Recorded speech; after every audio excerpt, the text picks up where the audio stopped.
The analysis to keep someone in jail or let them out is a big part of the new era without cash bail in Illinois. Good Friday evening. I'm Tyler Lopez. And I'm Amber Kriska. Thank you for joining us. One Tazewell County judge had a tough decision to make today regarding someone's freedom as they await trial. Madison Porter sat in for that case to see the process of Tazewell's first serious detention hearing. Madison? Amber and Tyler, Ezekiel Metcalf was arrested and charged with criminal sexual abuse and aggravated battery. Today, under the new Fairness Act, Metcalf was released with conditions. During the hearing, Tazewell County Judge Chris Doskach says this was a difficult case because it was his first detention hearing on such a serious topic. It's something new. Tazewell County Judge Doskach has only seen 3 detention hearings since the new Pretrial Fairness Safety Act took full effect on Monday.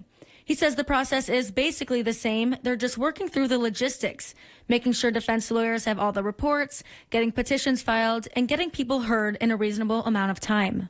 And to try and do that within 24 hours or 6 hours of being arrested sometimes is just not practical. But he says so far, everyone is communicating well. So I think we're well prepared and things have been actually going pretty smoothly.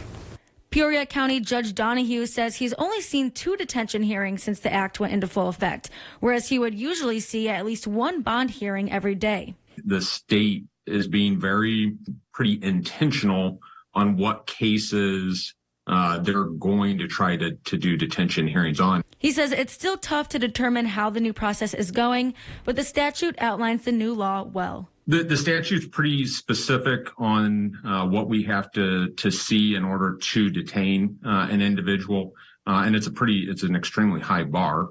Even though the pressure is on the judge, that's what they're trained to do.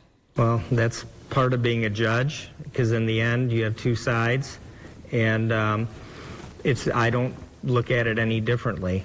I'm doing a little bit of a different analysis on whether it's detention or release compared to setting cash bail. But in the end, the judge makes the decision.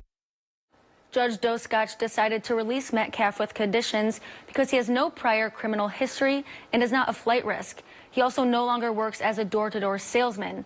Doskach says it's a probational offense, but ensures he's not downplaying the offense and says Metcalf is on thin ice.